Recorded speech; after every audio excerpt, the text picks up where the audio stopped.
After opening the season with 5 out of their first 7 games on the road, head coach James Borrego has his Hornets locked in as they open up a 4-game homestand tonight against Miami. Borrego has his high-powered offense putting up impressive numbers and wants Charlotte to continue to buckle down defensively during their stretch at Spectrum Center.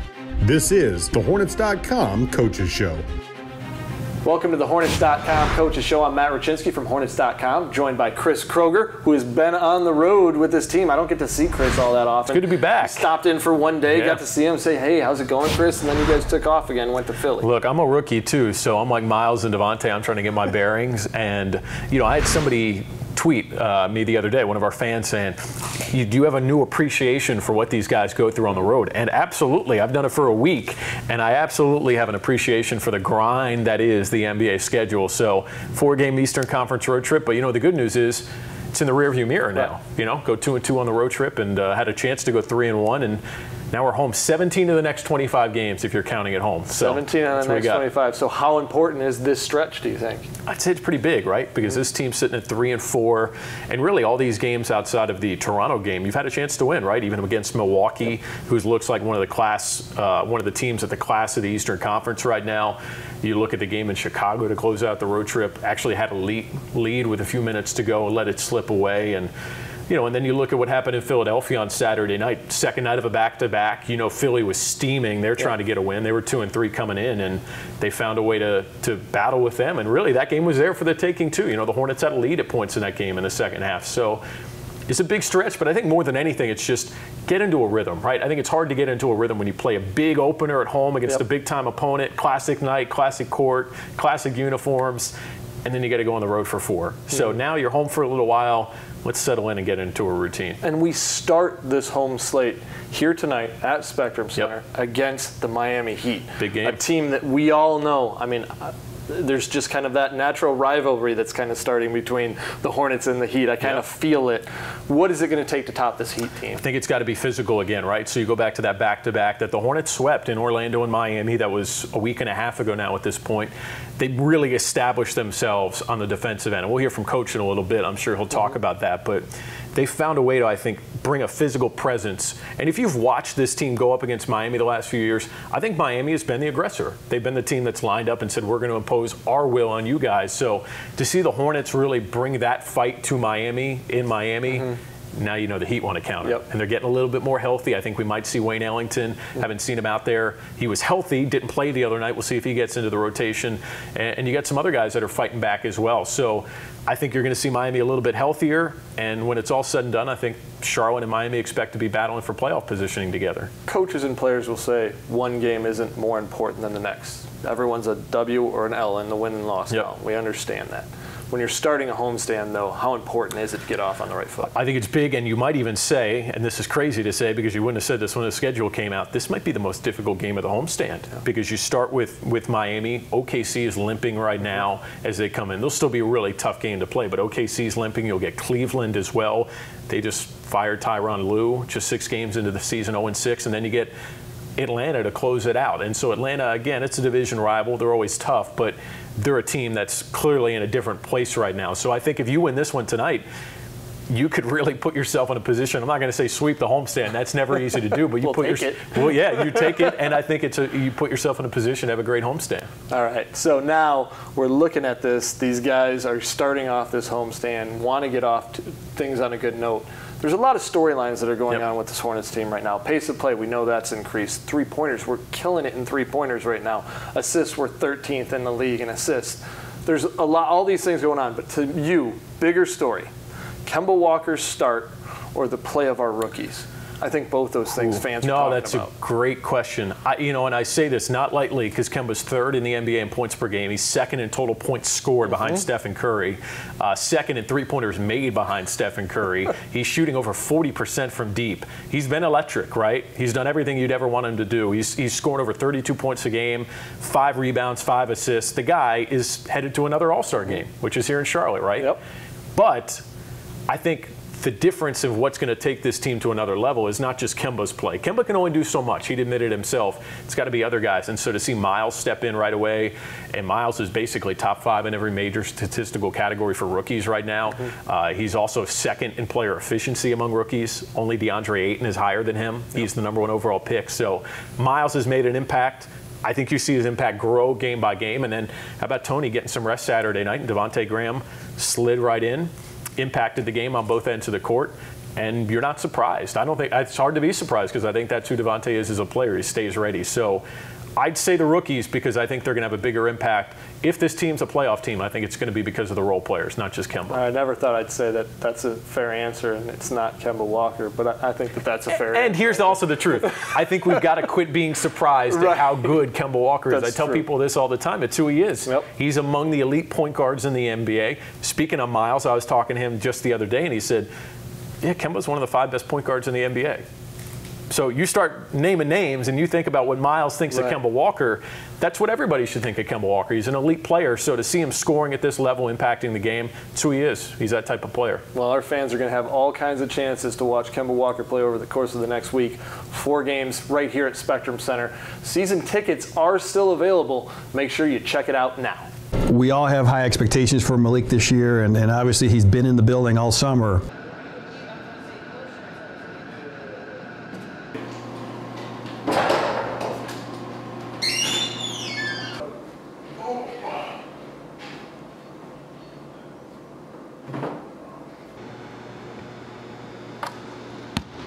Shooters got to shoot. Welcome back to the Hornets.com Coaches Show. We're now being joined by head coach James Borrego. Coach, 3-4 right now, a couple weeks into the season. Just overall, how are you feeling? Well, we've seen some progress, you know, some ups and downs, but tough schedule to start. You know, 2 back-to-backs, 7 games, 11 days. But I think our guys have responded well. They're competing the way we need them to compete, learning, growing. We're a new group together. That's the reality. We're going through this together for the first time. I'm learning them, they're learning me, our staff.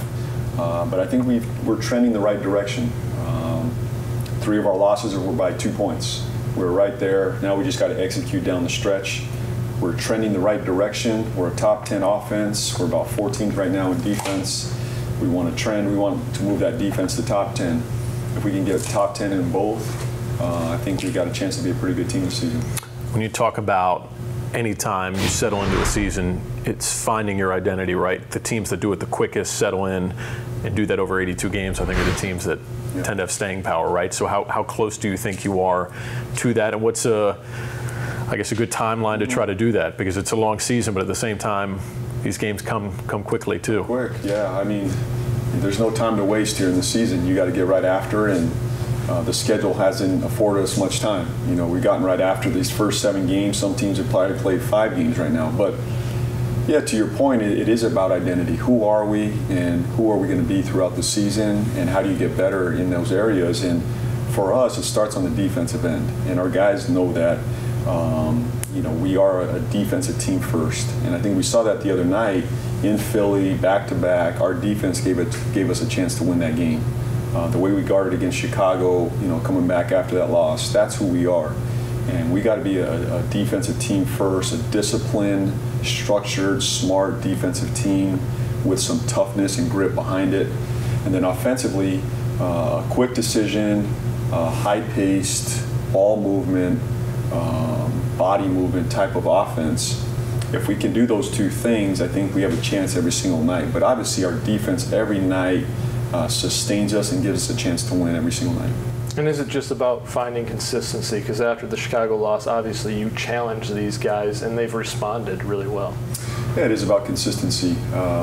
You don't, as a coach, you don't want to have to do that after every single game. You can only do that so much. At the end of the day, the players have to respond and hold each other accountable and bring some consistency in their effort and competitiveness every single day. So, but we do have a group that's willing to do that. They bought in, they're pulling for each other, they want to win. Now it's just about being consistent from day to day, game to game. You've talked about trying to find that physical edge, right? And you're going to play guys that'll bring that for you on the court. I know some of that was matchup oriented the other night with Philadelphia and Joel Embiid, but Bismack Biyombo the last 2 games has really gone out, and I think he's imposed himself physically, and you can feel him when he's out on the court. I know it's early, but where do you see him fitting in? Because I think he provides that sort of defensive intensity and presence for you guys. Well, he provides us that role. I mean, he's a defender. He protects the paint. He puts pressure on the rim offensively. He can rebound, and he gives us a physicality and a sort of presence like nobody else on our roster. So we'll continue to look at him, evaluate him. I think there's a place for him on this roster, in this rotation. But it's my job now. There's a number of those guys in that 5 spot that make it complicated, but that's my job to figure it out.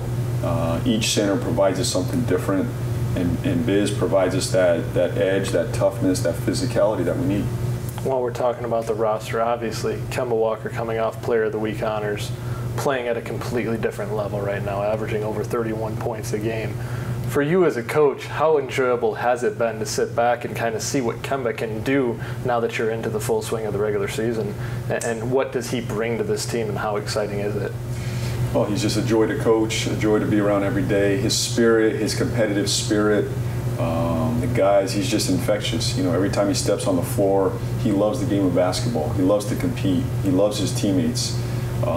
That's a pretty healthy formula for me. And anytime he steps out there, I feel like the team is in good hands. You know, the team is in good hands when he's out there on the floor. But he's playing with a lot of confidence right now, shooting the ball very well. And he believes in this roster. He believes in these guys, and I think they sense it. Now we got to match that trust in the 4th quarter. You know, when the game's on the line, he trusts his teammates to make plays. He trusts them to make shots. And as a group, collectively, we got to believe in each other to step up, make plays in the 4th quarter. But we're in a good place with Kemba Walker, and this organization is in a good place with Kemba Walker. And I'm really happy for his start. I expect him to continue, you know, playing at this level. There's no drop off here, and you know, he gives us a chance every single night. I know it's hard to, I know they're 2 different players, but what is it about your 2 rookies where they have this maturity about them? Because Devontae hadn't been playing much. Tony gets a night of rest. He goes right in and impacts the game on both ends of the court. And Miles has been Miles. He keeps getting better every game, too. So what is it about those 2 that allows them to step in and contribute? Well, I wish I could take credit for that one, but those kids came in, they just stepped into our program, and we're ready. You know, I give our scouting group a lot of credit for identifying both Devontae and Miles as competitors, high IQ basketball players. These are guys that have won at a high level everywhere they've been, and they've stepped right in and sort of continued, you know, at that pace. I was not surprised to see how Devontae responded in Philly. I really wasn't. I think we all looked at him and we felt comfortable with him on the floor. He looked like he had been there for a couple of years. He did it in the summer league. He does it in practice. So we got ourselves a nice young point guard in the mix. And then Bridges is just you know, I keep saying it, he's just a joy to coach. I mean, he is a coachable kid. He cares, he's fun, he's energetic. He picks things up quickly. He's only going to get better from here. And where he goes from here, we'll you know, none of us know. But you know, both provide us great energy off the bench, and they're ready to go right now. You know, we're talking about the young guys. When we turn and look at the oldest guys on the roster, and Tony Parker and what he's brought so far, right. And especially off the bench, we know what the bench has been able to do. 2 veterans in Tony and MKG. Can you just explain to us a little bit why they've had such tremendous success and how much those 2 have really embraced their roles? Well, both are, you know, in new roles. Obviously, longtime starters. Tony Parker, longtime starter.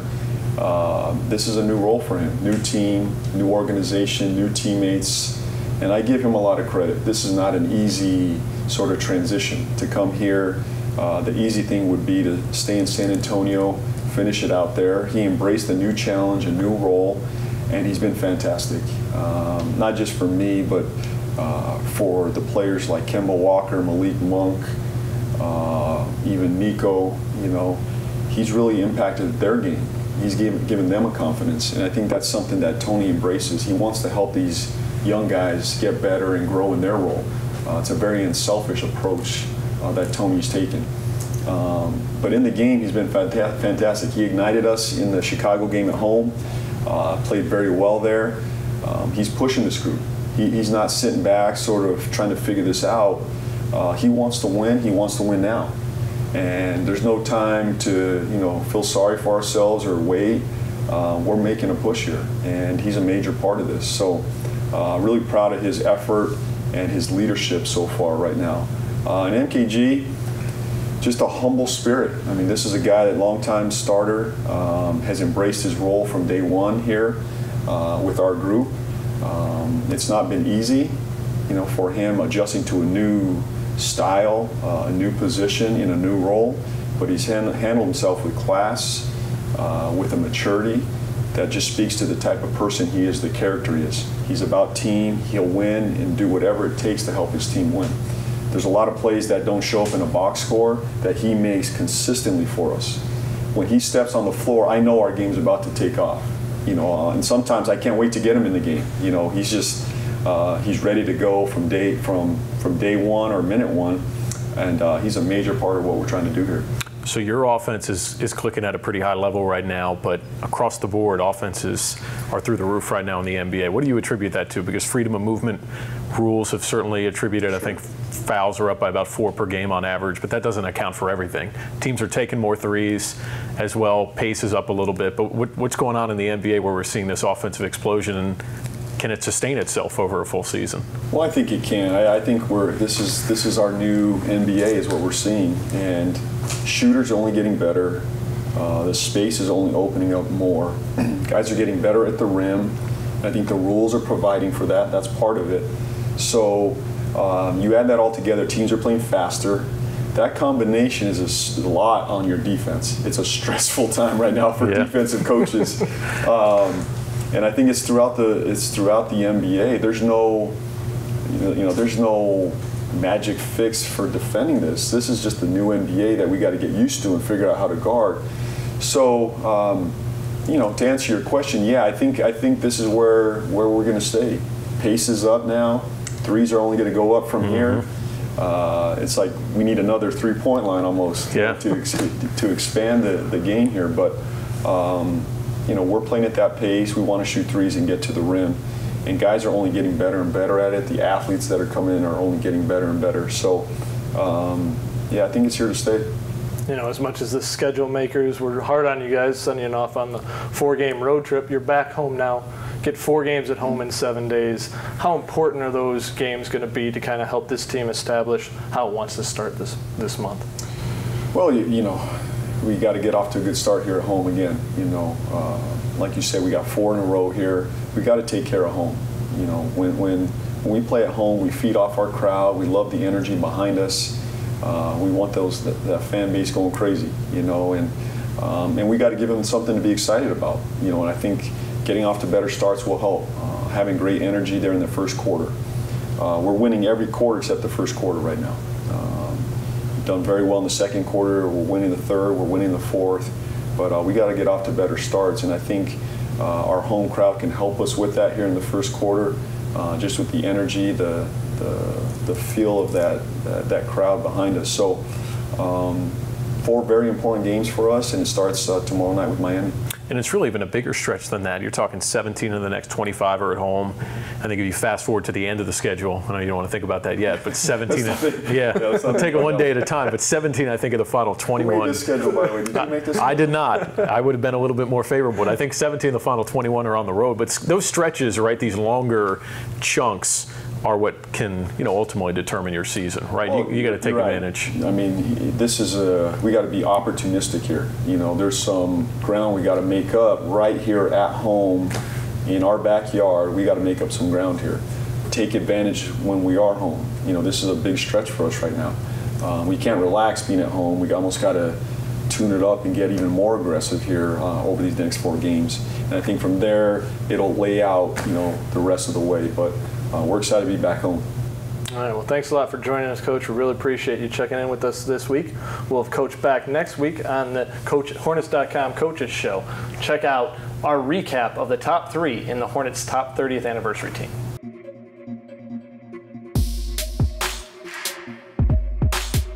Already the owner of several major franchise records, Kemba Walker has solidified himself as one of the NBA's premier point guards and three-point shooters. Becoming the team's first ever 10,000-point scorer, Walker is a two-time All-Star and two-time reigning recipient of the NBA's Sportsmanship Award.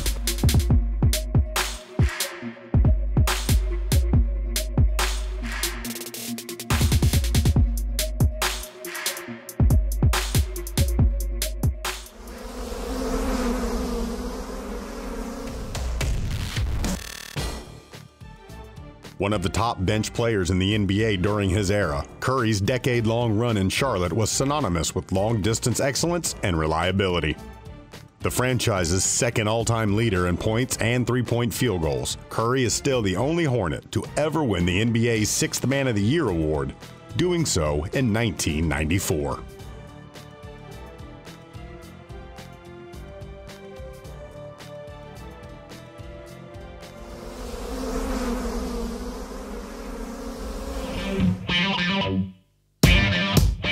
Taken with the second overall pick in the 1992 NBA draft, center Alonzo Mourning was a dynamic triple threat talent with elite scoring, rebounding, and rim protecting capabilities. Still the franchise's all-time leader in blocks, the two-time Charlotte All-Star drained a memorable game-winning jumper against the Boston Celtics in the 1993 NBA playoffs to give the franchise its first ever postseason series victory.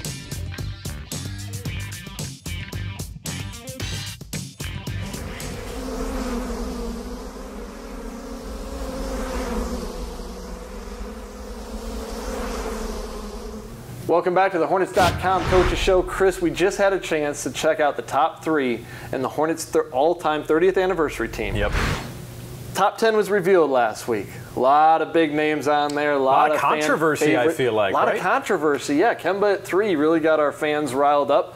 What we have to understand is this was a fan voting, folks. We've said this on social media. Just want to make sure we're putting that out there everywhere. This was your guys' decision. Yeah. This is what the fans wanted. So what did you think of the top 10? You know what? I think all things considered, it's hard to argue with specific guys because, again, to your point, everybody valued something different. I think Kendall Gill, to me, is a guy that you would say maybe played his best basketball elsewhere than Charlotte, but he was a young star here. He played alongside LJ and Alonzo and Dell and Muggsy, and so I think he gets remembered fondly by our fans, and that's okay, right? They voted for that. Of course. I think the same thing with Al Jefferson, to take this team from being a 20-win team to being a 43-win team and being a playoff team in 1 year. Yep. You know, one season he was able to do that. He was an all-NBA player. You know, Matt Carroll and I were talking about this last week. When you think about Al Jefferson, for example, to be one of the 15 best players in any given season in the NBA, it's saying something, right? Yep. Even Kemba, who's now our franchise leader in almost every major category, he's never been All-NBA. Maybe this year he's making a case, right? But I think those are the things you look at and you say, okay, I understand maybe why you'd value that.